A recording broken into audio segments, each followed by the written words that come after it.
है। उधर तेज प्रताप यादव ने तेजस्वी यादव पर निशाना साधा है और सीधे बोला, छोटे हैं, उनको समझना चाहिए कौन राम कौन लक्ष्मण है। लक्ष्मण की तरह तेजस्वी मेरा सम्मान करें। तेज प्रताप ने कहा, तेजस्वी यादव को मर्यादा में रहने की सलाह दी है। तेज प्रताप यादव ने अपने छोटे भाई तेजस्वी यादव पर निशाना साधा। दरअसल उनसे सवाल किया गया था कि तेजस्वी यादव ने कहा है कि भैया का जिससे लगाव रहता है वो पार्टी के खिलाफ प्रत्याशी खड़ा कर देते हैं। इस पर जवाब में तेज प्रताप ने कहा कि हम तो उस पार्टी में नहीं हैं, छोटे भाई हैं तो उनको समझना चाहिए कौन राम है कौन लक्ष्मण है। छोटे हैं तो मर्यादा देखनी चाहिए, वो जो भी कर रहे हैं अपने बुद्धि विवेक से कर रहे हैं।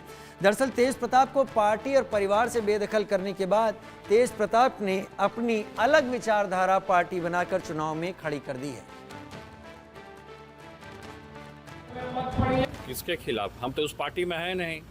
पहले कह रहे हैं तो छोटे भाई हैं तो उनको समझना चाहिए कि कौन राम है कौन लक्ष्मण है। कौन राम है कौन लक्ष्मण है तो छोटे भाई तो उनको ना मर्यादा देखना चाहिए, हर एक चीज़ें देखना चाहिए, बड़े भाई का सम्मान करना चाहिए।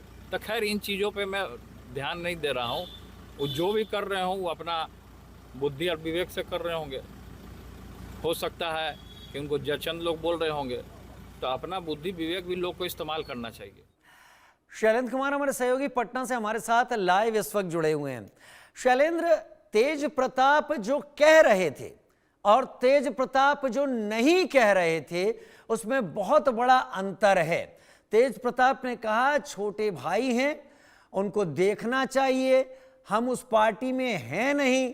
राम और लक्ष्मण की उन्होंने बात की और ये कहा कि वो इस बात को समझें। बहुत कुछ वो इशारे में कह गए हैं, तलखी दिख रही है, इतना तो समझ में आ रहा है शैलेंद्र।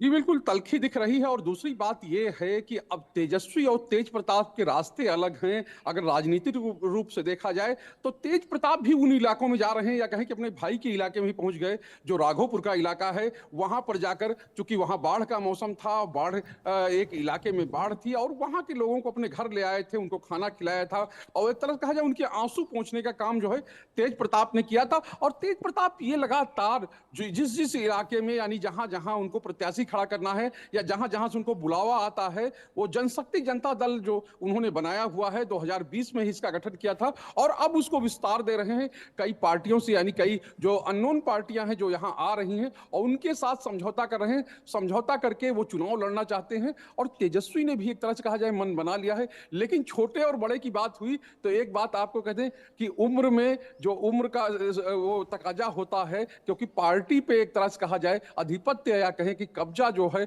वो तेजस्वी यादव का ही है। पार्टी के जो बहुसंख्यक नेता हैं, लक्ष्मण की तरह तेजस्वी मेरा सम्मान करें, ये बात भी तेज प्रताप ने शैलेंद्र कही। इसका दूसरा मतलब जो लाउड नहीं है वो ये है कि तेजस्वी सम्मान नहीं कर रहे हैं, चाहे वो व्यक्तिगत हो या राजनीतिक हो या सार्वजनिक रूप से हो। तो कहीं तेजस्वी इस बात को तो नहीं समझने लगे हैं कि तेज प्रताप के ये दौरे भले ही तेज प्रताप की पार्टी को सीट दिलाएं या ना दिलाएं, लेकिन आरजेडी के वोट जरूर खींच लेंगे।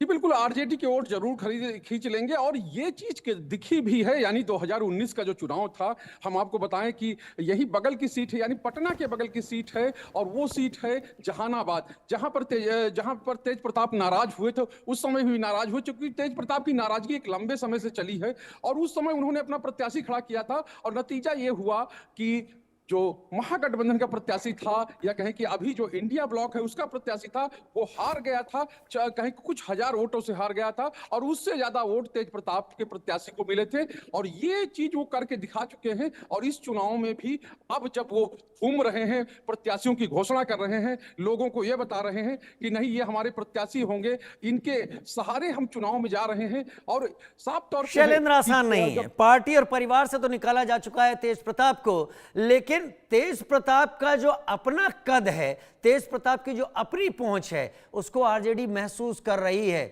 एक बड़ा हिस्सा वोट का तेज प्रताप ऐन मौके पर अगर लेकर निकल गए तो आरजेडी की सारी उम्मीदों को पानी फेरने में देर नहीं लगेगी। बहुत शुक्रिया मेरे साथ जुड़ने के लिए।